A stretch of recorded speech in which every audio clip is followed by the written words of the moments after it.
Hi friends, welcome to I dreams. మీకు ఒక వ్యక్తులు పరిచయం చేస్తాను. ఇప్పుడు ప్రస్తుతం పురోహితుల పరీక్షలు అంటే మీరు ఆశ్చర్యపోతారేమో అనుకుంటా, కానీ వాళ్ళ పురోహితుల పరీక్షలు కండక్ట్ చేశారు, చేస్తూనే ఉంటున్నారు, మళ్ళీ చేస్తారట. అసలు పురోహితులు సంఘం గౌరవాధ్యక్షులు ఉన్నారు, అలాగే సెక్రటరీ ఉన్నారు.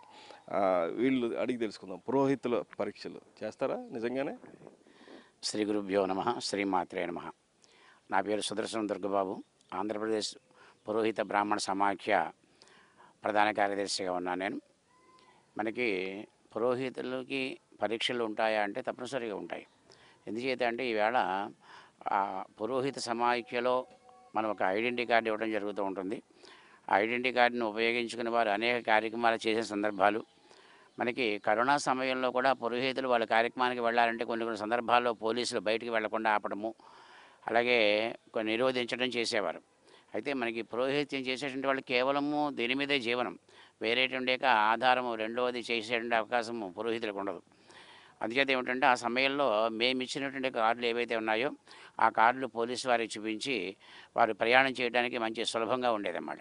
ఆ విధంగా ఎంతోమంది లబ్ధి పొందినటువంటి వారు ఈ పురోహిత సమాఖ్యలో మనకి ఆంధ్రప్రదేశ్ 26 జిల్లాలకి కూడా మొత్తం మీద కలిపి మనకి 2,20,000 మంది పురోహితులు ఉన్నారు. ఆంధ్రప్రదేశ్ 26 జిల్లాలకు 2,20,000 మంది పురోహితులు ఉన్నారు. ఈ 2,20,000 మందిలో 20,000 మంది దీంట్లో మనకి మెంబర్స్ గాను, ప్రెసిడెంట్లు గాను, సెక్రటరీలు గాను ఒక 20,000 మంది వరకు ఉన్నారన్నమాట.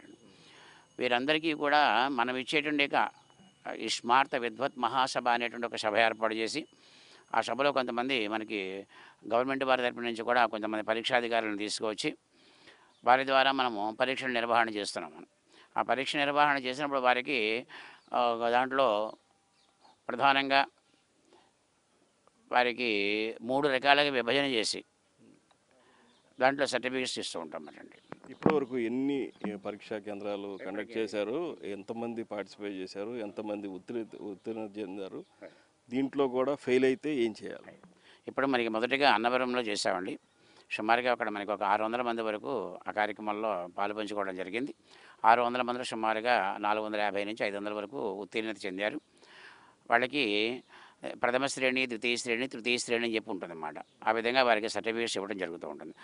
దాని తర్వాత మనకి పెద్ద తిరుపతిలో చేసాం. పెద్ద తిరుపతిలో కూడా చాలా విశేషంగా స్పందన జరిగింది. అక్కడ కూడా సుమారుగా 1000 మంది వచ్చారు అక్కడ పరీక్షకి హాజరైన వారు. అక్కడ కూడా తిరుమల వేదిక యూనివర్సిటీ నుంచి, ఆగం పాఠశాల నుంచి కూడా ఉపాధ్యాయులు రావటము, ఆ ఉపాధ్యాయులు వచ్చి మనకి పరీక్షాధికారిగా రావడం కూడా జరిగింది. వారి యొక్క సంతకాలతో కూడా సర్టిఫికేట్స్ ఇచ్చడం జరిగింది. ఆ తదుపరి విజయవాడలో ఒకటి చేశాము. విజయవాడ పరీక్షా కేంద్రంలో కూడా సుమారుగా అక్కడ 800 మంది వరకు వచ్చారు. వారు వచ్చినట్టు వారందరికీ కూడా మేము సంఘం తరపు నుంచి ఎవరి దగ్గర ఎటువంటి రుసుము వసూలు చేయకుండా విద్యార్థుల దగ్గర సంఘం తరపు నుంచే మేము వారికి వచ్చినట్టు వాళ్ళకి ఉచిత వసతి, భోజన సౌకర్యం, అల్పాహారం ఇవన్నీ కూడా మేము ఏర్పాటు చేస్తాము ఆ 2 రోజులు కూడా. అదేవిధంగా ఈసారి మనకి రాష్ట్రానికి గౌరవాధ్యక్షుడిగా ఉన్నటువంటి యామజల నరసింహమూర్తి గారి యొక్క గ్రామమైనటువంటి భీమవరంలో మనం భారీ స్థాయిలో అంటే రాష్ట్రం 26 జిల్లాల నుంచి కూడా అంటే ఇప్పటివరకు కూడా అక్కడ జిల్లా, ఆ జిల్లా, ఈ జిల్లాలో 4-5 జిల్లాలు కలిపి పెడుతూ ఉన్నాము. అలాగే ఈసారి అంటే అక్టోబర్ 27వ తారీఖున రాష్ట్రం మొత్తం అంటే 26 జిల్లాల వాళ్ళు కూడా భీమవరంలో వచ్చేటువంటి విధంగా ఆ వచ్చిన వారికి 3,000 మంది సుమారుగా అంచనా వేస్తున్నాం. ఆ 3,000 మంది కూడా వారికి వచ్చిన వారికి ఉచితంగా వసతి, వారికి భోజన సదుపాయాలు అవన్నీ కూడా ఏర్పాటు చేసి దానిలో కూడా ఉత్తీర్ణ చెందిన వారందరికీ కూడా ప్రథమ, ద్వితీయ, తృతీయ శ్రేణి యొక్క సర్టిఫికేట్స్ ఇవ్వడం జరుగుతుంది. ఈ సర్టిఫికేట్స్ అనుసరించి చాలామంది వాటి మీద లోన్ తీసుకున్న వాళ్ళు ఉన్నారు. అలాగే విదేశయానం చేసిన వాళ్ళు కూడా ఇవాళ విదేశాలకు వెళ్ళాలంటే వాళ్ళకి ఏమిటనే సర్టిఫికేట్ అంటే మనకి పురోహిత సమాఖ్య తరపు నుంచి మనం ఇచ్చినట్టు పరీక్షలు ఏవైతే ఉన్నాయో ఆ విద్వత్ మహాసభలో పాల్గొన్న వారికి ఆ పరీక్ష సర్టిఫికేట్ తీసుకుని వాళ్ళు విదేశాలకు వెళ్ళి ఇవాళ అర్చకత్వం చేసేటువంటి వాళ్ళని, పౌరోహిత్యం చేసేటువంటి వాళ్ళు కానీ అన్ని దేశాల్లోనే ఉన్నారు ఇవాళ. అదే అటువంటి వైభవపేతమైన కార్యక్రమం. దీన్ని కూడా ప్రభుత్వం కులవృత్తిగా గుర్తించాలని మాకు గౌరవాధ్యక్షులు చేసే పోరాటంలో మనకి చివరి స్థానానికి వచ్చాం మేము. అంచేత ఇది ఖచ్చితంగా ఈ పౌరోహిత్యం కులవృత్తిగా గుర్తించబడి అన్ని కులాలకి కూడా ఏ విధమైనటువంటి గవర్నమెంట్ నుంచి వస్తున్నటువంటి సదుపాయాలు ఉన్నాయో అవన్నీ కూడా పురోహితులు కూడా వర్తించేటువంటి విధంగా దీన్ని చాలా విశేషంగా కృషి చేస్తున్నారు అందరూ కూడా. దాంట్లో ప్రధానంగా మా గౌరవాధ్యక్షుడు ముమ్మాటికి చెప్పాలి. ఎందుచేతంటే వారి కృషి అనేక రకాలుగా ఏంటంటే రాత్రి పగలనే భేదం లేకుండా ప్రస్తుత గవర్నమెంట్ కూడా అనేక రకాల వినతి పత్రాలు ఇస్తూ తరచుగా పెడుతున్నారు. దానిలో భాగంగా ఏమిటంటే ఈవేళ మనకి ఈ భువనేశ్వరి పీఠంలో కూడా పురోహిత సమాఖ్య తరపు నుంచి మే అందరం కూడా రావడం జరిగింది. ఈ కార్యక్రమంలో మనకి స్వామివారి యొక్క విశేషం మాకు గొప్పగా ఉంటుంది. ఎందుచేత అంటే కమలానంద భారతి వారు ఈ ధర్మాన్ని నిలబెట్టడం కోసం వచ్చారో అనిపిస్తుంది. మేము అనేక పీఠాధిపతులతో తిరుగుతూ ఉంటాం, కానీ వీరితో ఉండేందుకు ఆ సాంగత్యం మాకు వేరే గొప్పగా ఉంటుందన్నమాట. అన్ని పీఠాల్లో ఉండేందుకు పీఠాధిపతి కంటే కూడా కమలానంద స్వామి వారు చాలా గొప్పగా దీనికోసం పోరాటం చేస్తున్నారు. అటువంటి మహానుభావులతోటి మేము కలిసి చేసేటువంటి ఈ తిరిగేటువంటి అదృష్టం మాకు కలిగింది. ఆ విశేషాన్ని వారి ద్వారా మేము పొందడం జరుగుతుంది. జై బ్రాహ్మణ్, జై జై బ్రాహ్మణ్. అయితే ఇప్పుడు జరిగేటటువంటి ఈ పురోహితుల పరీక్ష కేంద్రం చివరిగా భీమవరంలో జరుగుద్ది అంటున్నారు. ఈయనే బ్రాహ్మణ పురోహితుల సంఘం గౌరవాధ్యక్షులు, రాష్ట్ర గౌరవాధ్యక్షులైనటువంటి యామిజాల నరసింహమూర్తి గారు. చెప్పండి, ఏం చేస్తున్నారు? ఎందుకు అసలు ఈ పురోహితుల పరీక్షలు పెట్టాలనిపించింది మీకు? నెక్స్ట్ ఏం చేయబోతున్నారు? పౌరహిత్యాన్ని బ్రాహ్మణ కులవృత్తిగా ప్రభుత్వం గుర్తించాలి. పౌరహిత్యాన్ని బ్రాహ్మణ కులవృత్తిగా ప్రభుత్వం గుర్తించాలి. పౌరహిత్యాన్ని బ్రాహ్మణ కులవృత్తిగా ప్రభుత్వం గుర్తించాలి.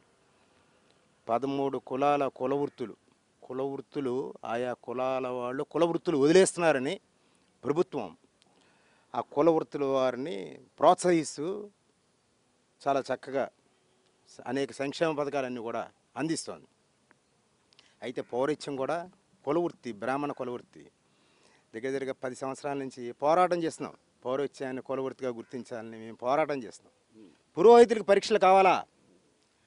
మీ ఇంట్లో శుభకార్యం చేయించాలి, మీ అమ్మాయి పెళ్లి చేయించాలి. ఆ పెళ్లి చేయించే బ్రాహ్మణుడికి పరిపూర్ణమైన మంత్రోచ్చారణ వచ్చా? ఎవరు వాళ్ళకి పరీక్ష పెట్టేది? ప్రభుత్వం పెడుతోందా? పెట్టట్లా. ప్రభుత్వం నుంచి ఈ పురోహిత్యానికి స్కూల్స్ ఏమైనా ఉన్నాయా? లేవు. ఏదో కనకదుర్గమ్మ దేవాలయం వాళ్ళు ఒక స్కూల్ రన్ చేస్తున్నారు. దాంట్లో ఒక 150-200 మంది పిల్లలు. అలాగే అన్నవరం దేవస్థానం వాళ్ళు ఒక స్కూలు రన్ చేస్తున్నారు. చిన్న తిరుపతి దేవస్థానంలో ఆగమ పాఠశాల. అది పౌరహిత్యానికంటూ ఒక ఇంజనీరింగ్ చదువుతుంటే ఇన్ని యూనివర్సిటీలు ఎందుకు, ఇన్ని ఇంజనీరింగ్ కాలేజీలు ఎందుకు? రాష్ట్రంలో 5.5 కోట్ల మంది ప్రజలు ఉంటే 5.5 కోట్ల మందిలో సుమారు 3 కోట్ల మంది హిందువులు ఉన్నారో అనుకుందాం.